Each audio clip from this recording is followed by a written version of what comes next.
believe that yoga is pretty universal, and I hope that when people watch the show, that when they listen to the interview or when they maybe do the practice with us, they'll be able to tap into that.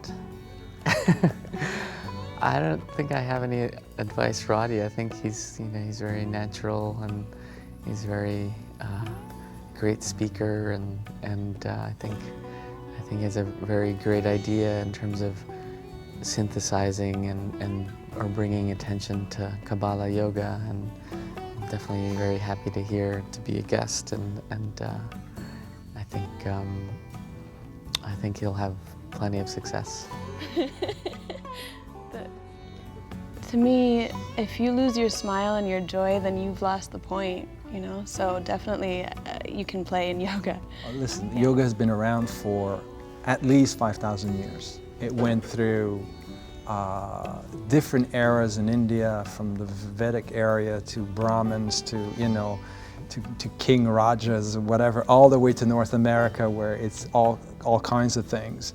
So as we speak, it's unfolding. So yoga is a set of practices. So obviously, it's like you're going to have doctors which do it. You're going to have people who are deeply into spiritual practices. There's some who do it just to have a nice body or feel good. It's all good. Yoga is about transformation. There's a process of transformation that occurs within you, and then basically that, if you become better, the world is a better place, de facto.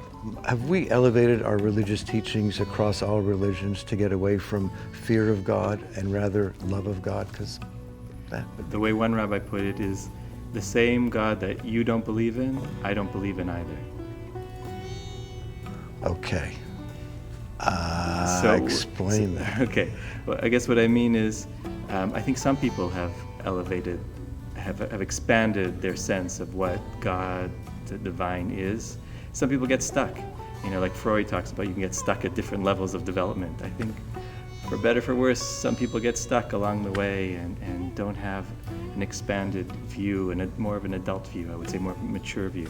So that happens. Okay. At the same time, some of the atheists I know are the holiest people I know, because they're always thinking about God and the ultimate and their place in the universe and big questions. So how was your experience doing the Kabalah Yoga show? I love it. I love it. It integrates so many parts of my being, and Audi's so wonderful, and it's just great to spend time with him. And it's been a huge blessing. I feel uplifted and elevated, and this was a great week. It was a great week. It really helped me to get through a very challenging week. I was very busy all this week. You won't believe what I had to deal with this week while all this filming was going on, and it was just a big boost. Okay, good for the planet to have this message out there. Absolutely. Thank you. We need it. Thank you again. Thank you. Well, I think that through a practice, we can choose to do anything with a mindfulness. But it takes a practice. It's like exercising any kind of muscle. So we can be running around in the chaos, yet still be connected. It just was interesting to explore this experience. It's a new experience, but in the same way, through the yoga practice, the goal is to feel linked to every kind of experience. So for me, it's just I'm just open with a lot of curiosity. Curiosity. Yeah, and I'm very happy to be present. Very happy. Does the concept of Kabbalah and yoga mixed together make my vision of yoga evolve? Yes, that's the question. It's making it more broad. Let's put it like this. Because yoga for me has got nothing to do with any religion. It's got nothing to do with stuff like this. It's just to see that, hey, somebody can take the fundamental principles of yoga and apply them to something. And that's what's nice to see with Audi's work. It's like, okay, you took the principles, you blended it with Judaism perfectly, and the mystical science too. What else have you seen yoga blended with, conceptually, philosophically, culturally, so far in your life? In my own work, my osteopathy, osteo yoga, which is blending the main theme of yoga with osteopathy, which is the science of healing. Let's put it like this.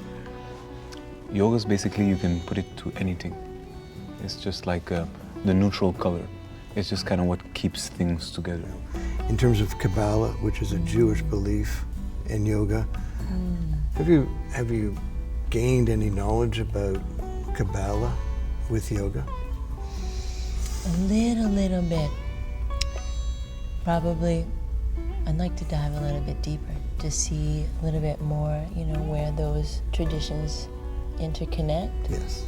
But one of the things that he said to me just now that I really was like, ooh, that's a delicious thought, is the whole idea of kind of inhaling like a universal spirit and exhaling back out into that was just, I realized like what a beautiful image of really unification, you know? It drops our defenses and opens us up. Yeah. Makes us less afraid. Yeah. You felt it too, right? Yeah. I've been feeling it all week. How did you feel about coming on this show and, you know, including the message of Kabbalah and yoga out there to our audiences and all that? And did you feel like this was a message that was important, you wanted to come here and be on the show for? Well, the message that we're doing in my episode, the here and now, is something really close to my heart. So yeah, I feel really excited to express it in a different way. So it's a nice opportunity. Oh wow, I do a lot of things. I come from a dance background. I danced for like 20, 25 years. So with the yoga, with the movement, there's the whole vinyasa, synchronizing the movement to the breath. There's that aspect. Plus, I also have an acrobatic background. So my wife and I, we combine acrobatics with yoga. So it's acrobatics with a yogic consciousness, we do that.